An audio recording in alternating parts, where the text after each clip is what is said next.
ಜುಜುತ್ಸು Kaisen module officially with 25 chapters end ಆಗಿದೆ. ಎಂಡಿಗಳು ನೋಡ್ತೀವಿ ಯುಜಿ ಇತದೋರಿ ಎಂದು ಡಿಸಿಷನ್ಗೆ ಬಂದಿದ್ದಾನೆ. ಏನೋದು ಡಿಸಿಷನ್ ಅಂದ್ರೆ ಯುಜಿ ಇತದೋರಿ ಪಾಂಡಾ ಜೊತೆ ನೋಬಾರಾನ ಮೀಟ್ ಮಾಡಕ್ ಹೋಗಿದ್ದಾನೆ. ಈಗ ಜುಜುತ್ಸು ಕೈಸನ್ ಯೂನಿವರ್ಸ್ ಅಲ್ಲಿ ಎಲ್ಲ ಕಸ್ಟ್ ಎನರ್ಜಿನ ಹ್ಯೂಮನ್ ಇಂದ ತೆಗೆದುಬಿಟ್ಟಿದ್ದಾರೆ. ಈಗ ಯಾವುದೇ ಹ್ಯೂಮನ್ ಕೂಡ ಕಸ್ಟ್ ಎನರ್ಜಿನ ಪ್ರೊಡ್ಯೂಸ್ ಮಾಡೋದಿಲ್ಲ. ಮತ್ತೆ ಇರೋಬರೋ ಎಲ್ಲ ಕಸ್ಟ್ ಸ್ಪಿರಿಟ್ನು ಎಲಿಮಿನೇಟ್ ಮಾಡ್ಬಿಟ್ಟಿದ್ದಾರೆ. ಈಗ ಹ್ಯೂಮನ್ಸ್ ಹತ್ರ ಕಸ್ಟ್ ಎನರ್ಜಿನ ಪ್ರೊಡ್ಯೂಸ್ ಆಗಲ್ಲ ಅಂದ್ರೆ ಕಸ್ಟ್ ಸ್ಪಿರಿಟ್ ಕೂಡ ಹುಟ್ಟೋದಿಲ್ಲ. ಆದರೆ ಜುಜುತ್ಸು ಸಾರ್ಸರರ್ ಹತ್ರ ಇರೋ ಕಸ್ಟ್ ಎನರ್ಜಿನ ಇವ್ರು ಎಲಿಮಿನೇಟ್ ಮಾಡಿಲ್ಲ. ಅದಕ್ಕಾಗಿ ಯುಜಿ ಇತದೋರಿ ಒಂದು ಡಿಸಿಷನ್ಗೆ ಬರ್ತಾನೆ. ಏನ್ ಡಿಸಿಷನ್ ಅಂದ್ರೆ ಅವ್ನು ಕೂಡ ಸುಕೋನಾಥ್ ತರ ಒಂದು ಕಸ್ಟ್ ಆಬ್ಜೆಕ್ಟ್ ಆಗಿ ಕನ್ವರ್ಟ್ ಆಯ್ತಿದ್ದಾನೆ. ಇದನ್ನ ಫ್ಯೂಚರ್ ಅಲ್ಲಿ ಏನಾರ ದೊಡ್ಡ ಸಮಸ್ಯೆ ಬಂದ್ರೆ ಅವಾಗ ಆ ಕಸ್ಟ್ ಆಬ್ಜೆಕ್ಟ್ ನ ಕನ್ಸ್ಯೂಮ್ ಮಾಡ್ಬಿಟ್ಟು ವಾಪಸ್ ಯುಜಿ ಇತದೋರಿ ರೀಇನ್ಕಾರ್ನೇಟ್ ಆಗಿ ಬರ್ಬೋದು. ಮತ್ತೆ ಈಗ ಯುಜಿ ಇತದೋರಿ ಮತ್ತೆ ನೊಬಾರಾಗೆ 84 ಇಯರ್ಸ್. ಮತ್ತೆ ಅವರಿಬ್ರು ಕಾನ್ವರ್ಸೇಷನ್ ಮಧ್ಯದಲ್ಲಿ ಒಂದು ವಿಚಾರ ಹೇಳ್ತಾರೆ. ಅವರು ನೊಬಾರಾ ಹೇಳ್ತಾಳೆ ಮೆಗುಮಿ ಇದ್ದಿದ್ರೆ ಈಗ ಚೆನ್ನಾಗಿರ್ತಿತ್ತು ಅಂತ. ಇದರ ಅರ್ಥ ಮೆಗುಮಿ ಆ ಜಾಗದಲ್ಲಿ ಇಲ್ಲ ಅಂತ. ಅಂದ್ರೆ ಅವನು ಸತ್ತಿರ್ಬೋದು ಅಥವಾ ಬೇರೆ ಕಡೆ ಎಲ್ಲ ಹೋಗಿರ್ಬೋದು.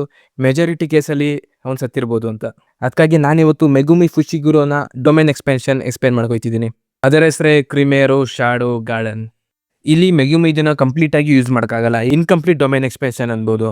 ಅಂದ್ರೆ ಮೆಗುಮಿಗೆ ಇದನ್ನ ಫುಲ್ ಪೊಟೆನ್ಷಿಯಲ್ ಯೂಸ್ ಮಾಡ್ಕೈತಿಲ್ಲ. ಅವನು ಇನ್ಕಂಪ್ಲೀಟ್ ಡೊಮೇನ್ ಎಕ್ಸ್ಪೆನ್ಷನ್ ಯೂಸ್ ಮಾಡ್ತಿದ್ದಾನೆ. ಈ ಡೊಮೇನ್ ಪ್ರಕಾರ ಯೂಸರ್ ಒಂದು ಥಿಕ್ ಲಿಕ್ವಿಡ್, ಒಂದು ಥಿಕ್ ಡಾರ್ಕ್ ಲಿಕ್ವಿಡ್ ನ ಸೆಂಡ್ ಮಾಡ್ತಾನೆ.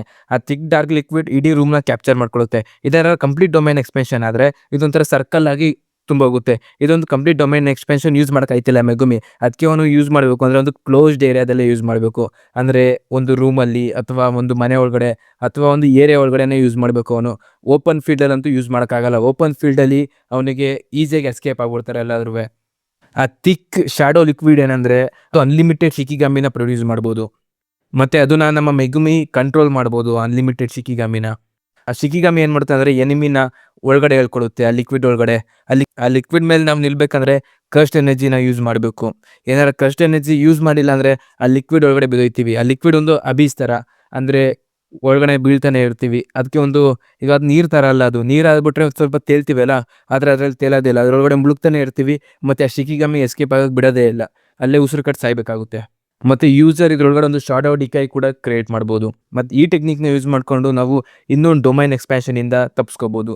ಇನ್ನೊಂದು ಡೊಮೈನ್ ನ ಎಫೆಕ್ಟ್ ನ ನಾವು ನಲಿಫೈ ಮಾಡ್ಬೋದು. ಆದ್ರೆ ಇದನ್ನ ಮಾಡೋದಷ್ಟು ಈಸಿ ಅಲ್ಲ. ಇದಕ್ಕೆ ಸ್ವಲ್ಪ ತುಂಬಾನೇ ಕಸ್ಟ್ ಎನರ್ಜಿ ಕನ್ಸ್ಯೂಮ್ ಆಗುತ್ತೆ. ಮತ್ತೆ ಫುಲ್ ಕಾನ್ಸಂಟ್ರೇಷನ್ ಇಟ್ಕೊಂಡು ಮಾಡ್ಬೇಕು ಇದನ್ನ. ಇದಾಗಿತ್ತು ಕ್ರೆಮೆರಾ ಶಾಡೋ ಗಾರ್ಡನ್. ಮತ್ತೆ ನೆಕ್ಸ್ಟ್ ನಾನು ಎವೆನ್ಲಿ ರಿಸ್ಟ್ರಿಕ್ಷನ್ ಬಗ್ಗೆ ಮಾತಾಡಕ್ ಹೋಗ್ತಿದ್ದೀನಿ. ಏನಿದು ಎವೆನ್ಲಿ ರಿಸ್ಟ್ರಿಕ್ಷನ್ ಅಂದ್ರೆ, ಮತ್ತೆ ಇದರ ಯೂಸರ್ಸ್ ಏನು, ಮತ್ತೆ ಇದರ ಎಬಿಲಿಟಿ ಏನು, ಬನ್ನಿ ತಿಳ್ಕೊಳ್ಳೋಣ. ಸಿಂಪಲ್ ಆಗಿ ಹೇಳಿದ್ದಾರೆ, ಎವೆನ್ಲಿ ರಿಸ್ಟ್ರಿಕ್ಷನ್ ಒಂದು ಟ್ರೇಡ್ ತರ. ನಾನು ಕಸ್ಟ್ ಎನರ್ಜಿನ ಎಲ್ಲ ಕೊಡ್ತೀನಿ, ಅದ್ರ ಬದಲಾಗಿ ನನಗೆ ಬೇರೆ ಏನೋ ಸಿಗುತ್ತೆ. ಅಂದ್ರೆ ಈ ಟ್ರೇಡ್ ಏನಾದ್ರು ಸಕ್ಸಸ್ ಆದ್ರೆ ನನ್ನ ಕಸ್ಟ್ ಎನರ್ಜಿ ಎಲ್ಲಾನು ಹೋಗ್ಬಿಡುತ್ತೆ.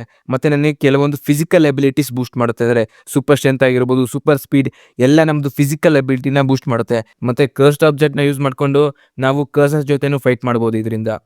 ಇದರ ಫಸ್ಟ್ ಯೂಸರ್ ಟೋಜಿ ಫುಶಿಗುರೋ. ಇವನಿಗೆ ಇದು ಬೈ ಬರ್ತಲೇ ಬಂದಿತ್ತು ಎವೆನ್ಲಿ ರಿಸ್ಟ್ರಿಕ್ಷನ್. ಅದರಿಂದ ನೋಡ್ಬೋದು ಇವನು ಯಾವ ರೀತಿ ಒಂದು ಸೂಪರ್ ಹ್ಯೂಮನ್ ಆಗಿ ಫೈಟ್ ಮಾಡ್ತಾನೆ ಅಂತ.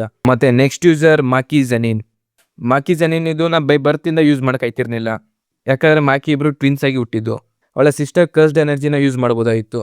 ಅದರಿಂದ ಇವಳು ಕೂಡ ರಿಸ್ಟ್ರಿಕ್ಷನ್ ಯೂಸ್ ಆಯ್ತಿರ್ಲಿಲ್ಲ. ಇಬ್ರು ಟ್ವಿನ್ಸ್ ಆಗಿರೋ ಒಂದು ಬಾಡಿ ಅಷ್ಟು ಕಸ್ಡ್ ಎನರ್ಜಿ ಅವ್ರ ಇಬ್ರು ಮಧ್ಯದಲ್ಲಿತ್ತು.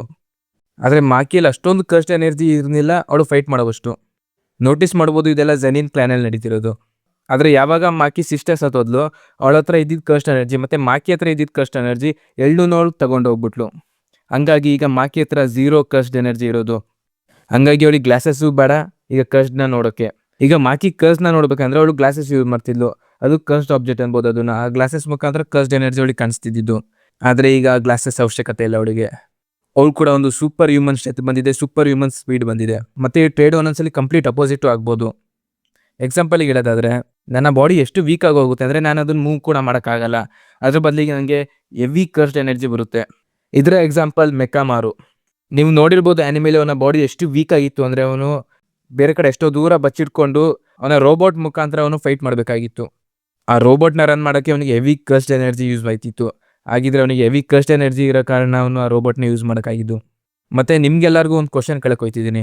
ಏನು ಕ್ವಶನ್ ಅಂದರೆ, ಈಗ JJK ಮಾಡ್ಯೂಲಲ್ಲಿ ನಾವು ನೋಡಿದ್ವಿ ಎಲ್ಲ ಕಸ್ಟ್ ಎನರ್ಜಿನ ಮ್ಯಾನೇಜ್ ಮಾಡಿದ್ದಾರೆ. ಅಂದರೆ ಹ್ಯೂಮನ್ಸ್ ಮಧ್ಯದಲ್ಲಿರೋ ಎಲ್ಲ ಕಸ್ಟ್ ಎನರ್ಜಿನ ತೆಗೆದುಬಿಟ್ಟಿದ್ದಾರೆ ಅಂತ.